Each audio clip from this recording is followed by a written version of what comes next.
සතිපට්ඨාන විවරණ නිවනට මඟ පෙන්වන සද්ධර්ම මණ්ඩපය. ඒකායන මාර්ගයක් කියලා අපි නිතරම හඳුන්වනවා සතර සතිපට්ඨාන මාර්ගය විග්‍රහ කිරීමේදී පින්වත් ස්වාමීන් වහන්සේ. ඒකායන මාර්ගයක් යනුවෙන් කියන්නේ ඇයි සතර සතිපට්ඨානය? ඉතින් මේ ප්‍රශ්නෙට ඇත්තට මගේ ජීවිතයට සම්බන්ධ වෙච්ච හැටි බලනකොට මාර පළවෙනි වැඩසටහනේ මතක් කරා වගේ මම කරකිලා 26 27 වයස වෙනකොට දවසක නිල්ලඹ යනවා. නිල්ලඹ ගියාම එතනත් ඇත්තටම ගිහි භාවනා මධ්‍යස්ථාන නම් ස්වාමීන් වහන්සේ නමකින් අහනවා දැන් මෙතන මොකද්ද කරන්නේ මං ආවොත් මොනවද ලැබෙන ලාභය කියලා. එතකොට ඒ ස්වාමීන් වහන්සේ මතක් කරලා කියනවා මෙතන ගොඩාක් නිල්ලඹ කරන්නේ සතිපට්ඨාන භාවනාව. ඉතින් මං අහුවා ඉතින් ඒක දන්නේ නැහැ නේ මම. දැන් මේ ප්‍රේක්ෂක ජනතාවයි. අහනකොට කිව්වා ඒකායනව ඒකාන්තෙම අවුරුදු 7කින් මේක කෙරුවොත් මෙන්න මේ ප්‍රතිඵල ලැබෙනවා කියලා. ඉතින් මම පතර ගත්ත අඩියක්. ඒ කියන්නේ මොනම දෙයක් හරි අවුරුදු 7කින් ප්‍රතිඵල ලබන්න නම් එයාට මූලික සුදුසුකමක් තියෙන්න ඕනේ නේ කියලා මගේ හිතට හිතුණා. ඊපස්සේ මම ඒ ස්වාමීන් හම්බෙලා ඇහුවා ස්වාමීන් එහෙම නැහැ මං හිතන්නේ මට නම් ওই සුදුසුකම් නැහැ. මොකද මම දන්නවා අවුරුදු 7ක් තියා කල්ප 7ක් කෙරුවත් මට උතෙන්ට යන්න බෑ. ඒ නිසා මගේ සුදුසුකම් නැතුව ඇති ස්වාමීන් මේකට අවශ්‍ය මූලික සුදුසුකම් මොනවාද? එහෙමනම් මාත්‍යෝ එහෙම එකක් මේකේ ලියලා නැහැ කිව්වා. මං කො වෙන්න බෑනේ. ඉතින් අවුරුදු 7කට වැඩි භාවනා කරපුවා කොච්චරද ලෝකේ ඉන්නවනේ. වෙලා නැහැනේ. මොකද්ද සුදුසුකම් මට තේරෙන්නේ නැහැ මහත්තයෝ. මෙන්න මෙහෙමයි කියලා මට පොතක් ඇදලා දුන්නා.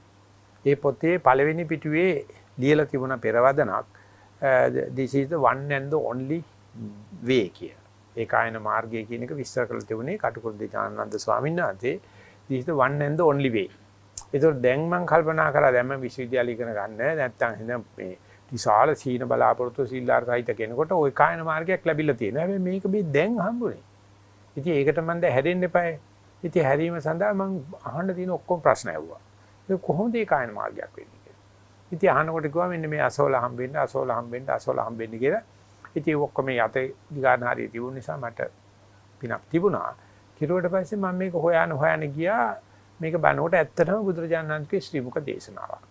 සතිපට්ඨාන සූත්‍රේ පටන් ගන්නකොට සූත්‍රයේ කතාසාරේ නැත්තම් අන්තර්ගතයේ විස්තර කරන්න ඉස්සරලා බුදුරජාණන් වහන්සේ සඳහන් කළ තියෙනවා ඒකායනෝ අයං භික්ඛවේ මග්ගෝ සත්තානං විසුද්ධියා ශෝක පරිද්දවාණං සමතික්කමයි දුක්ඛ දෝමනස අත්ථගමයි ඥායස අධිකමයි නිබ්බානස්ස සච්චිකිරියයි. ඉතින් ඒකට මේ ඒකායන මාර්ගයේ මේකේ තියෙනවා නම් මං ඉපදිච්ච මේ රටේ මගේ අම්මා අප්පච්චි එහෙම නැත්නම් මගේ පන්සලේ හාමුදුරුවෝ ඇයි මේක මට කියලා දුන්නේ නැත්තේ? ඊට පස්සේ ඒ කියන්නේ ඉතර කලබල වෙන්න එපා කවුරක්වත් මේක දන්නේ නැහැ. හැබැයි මේ කාරණාව නම් ඇත්තක් කියලා. ඉතින් ඒකට මම කුමන්ත්‍රණ හිතක් පහළ වුණා. මේගොල්ලෝ මොනවා කරුවත් මම මේක දිහා දැන් කරන්න බලාපොරොත්තු වෙනවා. ඒකට මගේ විශ්වවිද්‍යාල ගමන අනාගත කතාද බඳු ජීවිතයක් රැකියාවක් කරනවා පැත්තක තියලා මේක කරන්න ඕනේ කියලා බලනකොට මේ ඒකායන මාර්ගය කියන එකට මට උත්තරේ මම මෙච්චර උනන්දු වුණාට මට ලැබුණේ නැහැ ඇත්තටම.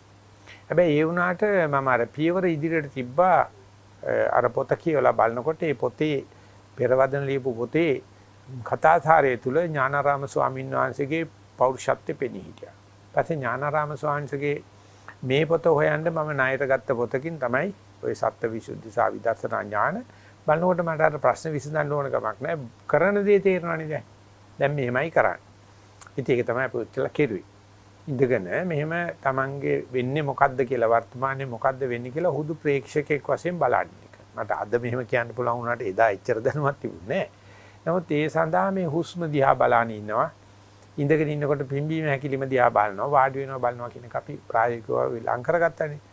පස්සේ මම බුරුමේ ගියාට පස්සේ බුරුමේ පණ්ඩිත ස්වාමීන් වහන්සේ, පණ්ඩිතාභිවංශ ස්වාමීන් වහන්සේ මේක ලස්සනට කියලා දෙනවා. මොකද ඒ ස්වාමීන් වහන්සේ කියන්නේ සම්ප්‍රදාන කුල ලංකාවේ වගේ බෞද්ධයන් නෙවෙයි බටහිරට ගිහිල්ලා සම්පූර්ණ අලුත් පරිශදයකට. ඒ කියන්නේ මේ විද්‍යාව හතින් සතිය අතින් ලෙඩසුව කිරීම අතින් මේක දිහා බලන්න හැටි. ඒකට හරි ප්‍රායෝගිකයි.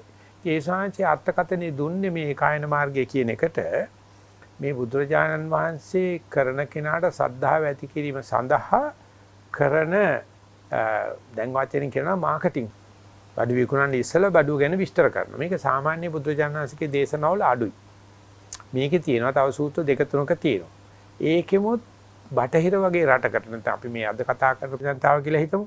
ඒ වගේ දෙයකට අපිට මේ ඊගාවට තියෙන ශෝක පරිද්දවාණ සමතික්කමයි දුක්ඛ දෝමනස අත්තගමයි කියන දේවල් තිබියදී පළවෙනියම කියන සත්තානං විසුද්ධියා කියන එක තේරුම් කරගන්න පුළුවන් වුණොත් ඒගොල්ලෝ දොරට වැඩුවා වෙනවා. ඒගොල්ලෝ මගට බැස්ස වෙනවා. ඒක නිසා මම මේ වැඩසටහනේදී ඕගොල්ලන්ට ඉතුරු ආනිසංස 6 කියන්නේ මේක විතරයි කියන්නේ කියලා තමයි ගුරුමේ පණ්ඩිත සාන්තේ විවරණය කරන්නේ. අන්නේම කරගෙන යනකොට මොකද්ද මේ සත්වයාගේ විසුද්ධිය කියන්නේ? ඉතින් ඒක දැන් මම එතකොට ඉගෙනගෙන තිබුණු ශාස්ත්‍රීය භාෂාවල් දේවල් වල හැටියට බලනකොට අපි සබංගාල ඇඟ පිරිසුදු කරන එක නම් අපිට තේරෙනවා. ඊට පස්සේ ওই විද්‍යාවට කවදාවත් හිත පිරිසුදු කිරීම ගෝචර වෙලා තිබුණේ නැහැ නේ. වෙන්නෙත් නැහැ. නමුත් මෙතන බුදුරජාණන් වහන්සේ කියනවා කය හිත දෙකම විසුද්ධියටපත් කිරීමක් කරනවා කියලා. ඒකට පස්සේ ස්වාමීන් වහන්සේ කියනවා මේ කය විසුද්ධියටපත් කිරීම අපි මෙතනින් බැහැර කරනවා. ඒක නෙවෙයි ඇත්තටම බුදුහාමුදුරෝ මේ අදහස් කරන්නේ සත්‍යයේ විසුද්ධිය. කියනකින් අදහස් කරන්නේ හිතේ විසුද්ධිය කියලා. ඉතින් එතකොට අපි ආධ්‍යාත්මයට යනවනේ. එතකොට අපි ආගමික පැත්තකට යනවනේ. මේ වැඩසටහනේ සතිපට්ඨාන විකාශය තුලින් අපි කරන්න හදන්නේ මේ සත්‍යයේ විසුද්ධියත් ඒ වගේම විසුද්ධිය ප්‍රත්‍යක්ෂණය කරන හැටි.